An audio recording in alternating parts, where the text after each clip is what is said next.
bisexuality and cheating is not synonymous at all. I feel like every time I turn on this camera and I film a talking video, this plant gets more and more dead, because it does get more and more dead because I'm not watering it. And just like I'm watering this YouTube channel, I need to water that plant. You're just being She wasn't actually queer anyways. So that's definitely just an experiment. Like, you don't actually like both. Dating can be very interesting, very challenging as a bisexual person. People tend to assume what your experience is, and those kind of things that I just said are pretty much what I've heard so far dating in Brooklyn. So we're going to get into it. But first, hi, my name is Idalis Rideout. If you are not a writer, please subscribe and become a writer today. This is the first episode in my series of being a Black bisexual in Brooklyn. Black bisexual. And we're going to talk about it in depth, and it's going to be a series, and we're going to get into it, and we're going to talk about our dating experience first and foremost. So let's get into it. I'll start first with dating men, because this is like my first, like the first people that I dated that was acceptable was men. Did I have crush on girls when I was younger? Absolutely. But did I think it was like a thing? No. Did I maybe make out with some girls in elementary school? Yes. Who didn't? Not everyone did. Oh my God. Let me not project. Sorry. Okay, but first and foremost, let's start with my first experiences of dating, which are men. So this is my experience dating men in my adulthood after coming out and like telling men that I've dated that I am bisexual. I feel like it's an ego boost to them almost, and I definitely get fetishized a lot because it's like, oh, well, you've been with a woman and now you want to be with a man because I'm so great. And it's like, no, these are two separate entities, two separate experiences, and that's okay. And it's weird. And no, I won't have a menage a trois with you. Please. Like, it's very much giving that. It's just giving, you're trying to fill a fantasy for them. I feel like a lot of the times with men. I feel like also with dating men versus women especially, men can be very emotionally challenged, and it doesn't bode well for a deeper and more intimate relationship, which is what I want and I need. Not saying all men are like this, because they're definitely not, but I feel like from what I've experienced with the men that I've dated, it's like that. And I kind of get away with not going too deep or not getting too emotional or not being as vulnerable with men than I am with women, honestly. Rather than like dating women, I feel like there's almost like this like barrier between us. I can get vulnerable, but like I feel like I don't have to try as much, there's like a huge emotional burden on me when it comes to, well, really with women too, but depending on the person. But I feel like with men especially though, the emotional burden is definitely set on me. I know that Doechii actually talked about this recently, and there was like all this rah-rah about it online, because she was saying that being a straight man is a red flag, and that's very true. And she usually dates like bisexual men, and I'm like, dang, like maybe I should try dating a bisexual man. Like, why not? Like, I would, but like that's never come up for me. I usually have dated straight men, at least straight at the time. I feel like I can't really speak on that experience. However, would I try it? Yes. But I feel like definitely being with another bi person or being with another queer person must be a really great and like comforting experience, because you kind of go through similar things, just like in opposite ways, because a lot of people don't recognize, especially other queer people, other people who are lesbians or gay or whatever, don't see your sexuality as valid. And I really, honestly, I'm going to say this, hot take. I really think that if bisexuality was more accepted in the queer community, people who are DL, less of them would exist. The people that are DL would not exist as much. They would be out and open and just say that they're bisexual or whatever, because I feel like there's so much stigma behind bisexuality, because you're getting flack on both sides. It's like the queer community doesn't accept you because you're not queer enough. And then the other side fetishizes you. And it's like, as people, we just want to be accepted as who we are. And I feel like if it was just more widely accepted, bi people would be out more. There would be more bi people. And even on women's side, like, I know there's like lesbians who also then randomly like sleep with men. I'm like, and I know it's different, whatever, like whatever you're comfortable with, of course, whatever you're comfortable with. But it's just like, I know there has been some conversations online about how even some lesbians are like frustrated. It's like people who like come out and say they're a lesbian only because they want to be accepted, not because they're actually a lesbian. That's what I'm trying to get at. I feel like people put certain labels because they just want to be accepted. And I feel like people do that with like bisexuality too, because of like heteronormativity, but there are bisexual people in the world. Like me. When it comes to dating men, that has been like my experience here. Honestly, it's been pretty bad. I'm not gonna lie. Like dating men in New York. If I'm being completely honest, it's been very manipulative, but also women can be just as manipulative.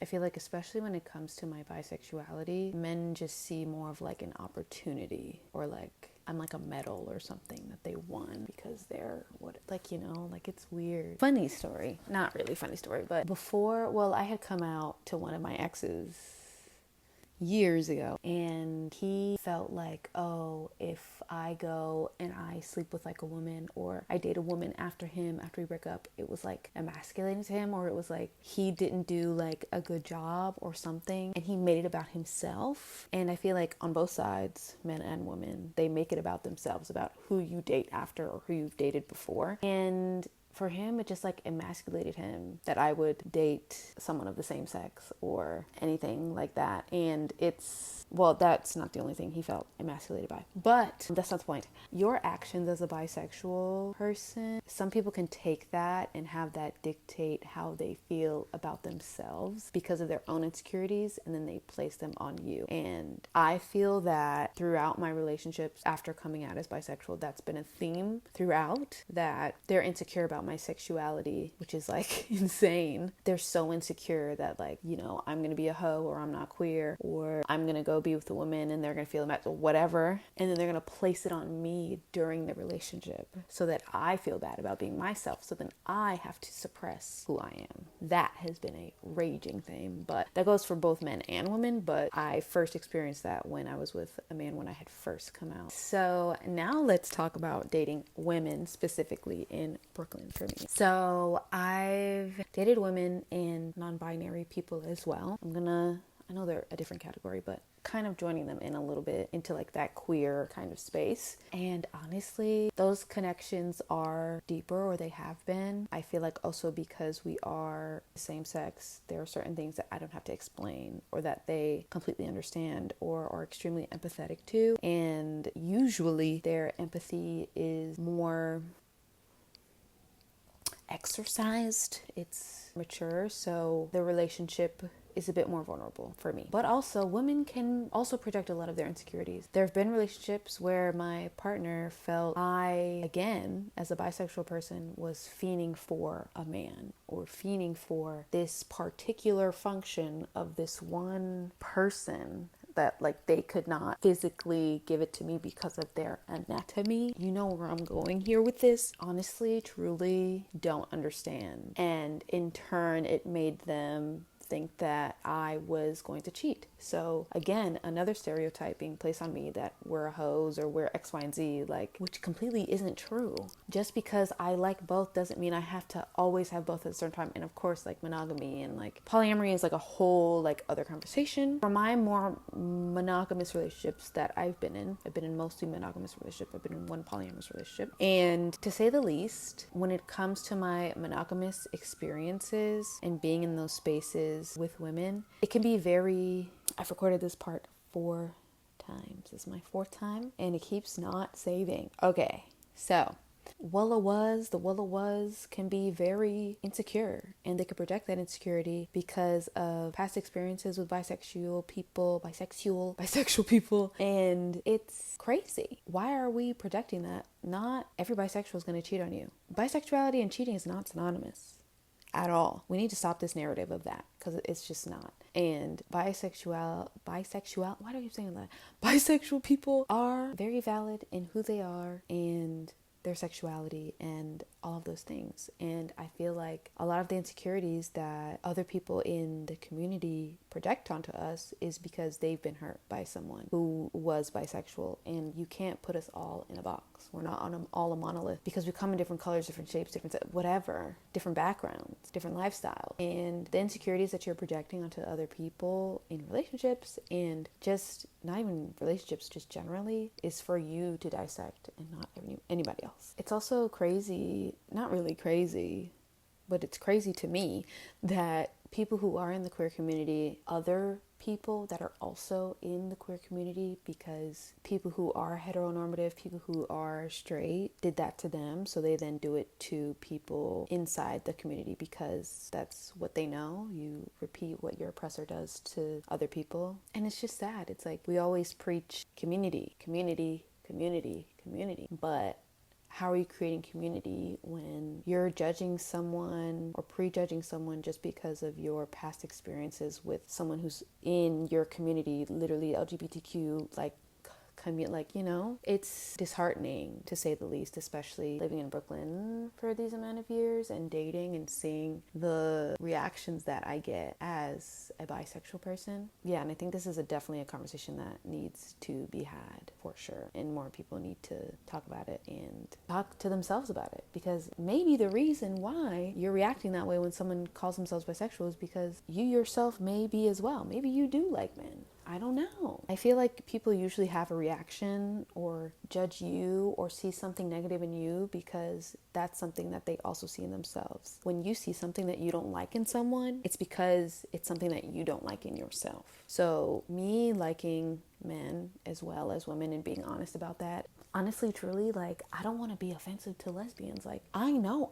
I like men, like, and I'm accept that, and that's okay. With all, you know, all the stuff about whatever, I understand. People project those things onto you because they themselves probably are attracted to men in some way, shape, form, or facet, and they don't want to accept it. So then they reject it inside of you instead of them having to reject themselves, or just repeating how they reject themselves, and then they reject you. Kind of thing, you know? In my opinion. This is just my opinion. This is my opinion. There's so much stigma behind being bisexual that I think it makes people uncomfortable to say that they are because of the fear of not being accepted. And of course, there are people who also say they're bisexual because of the fear of not being accepted by society or their parents. There are those people, and that's fine. And I understand the whole ex-bisexual thing, but I also think it needs to stop. Personally, because I think people who are actually bisexual don't want to see that, and I understand it as a joke. Sure, it's just like the bridge to get over to lesbianism. I get it, but I wouldn't want, like, I don't think you as someone who's a lesbian would want someone wearing ex-lesbian on a shirt and then they're straight. Do you know what I mean? Yeah, so that about wraps everything up. Obviously, dating as a bisexual person can be very difficult, very challenging. Also, being Black, being all of these things can be challenging at once in such a big city like New York, Brooklyn. You know, it's all a lot at times. And that's okay. We're navigating it, and I hope if you're watching this, if you're dating a bisexual person, if you are bisexual, I really, truly, truly hope that you find someone who loves you for who you are as a bisexual person and doesn't make you feel like you have to shrink who you are for them. Someone who doesn't fetishize you or anything like that and it makes you feel othered. I truly hope you find that person. And you will. You will. If you're watching this, share this with other bisexual people or your bisexual friends if you're not bisexual, whatever you are, straight, whatever. Share this with a bisexual person because maybe they need to hear it. If you got this far, please comment down below a rainbow emoji and a WLW hashtag down below. Either one. You could just do one. Okay, thank y'all for watching and tuning in. I have so much planned for this series, so please stay tuned. I'm so excited. Like, y'all have no idea. I'm so excited to show y'all what I have planned for this series. Thank you so much for watching, and I'll talk to you guys next week. Bye.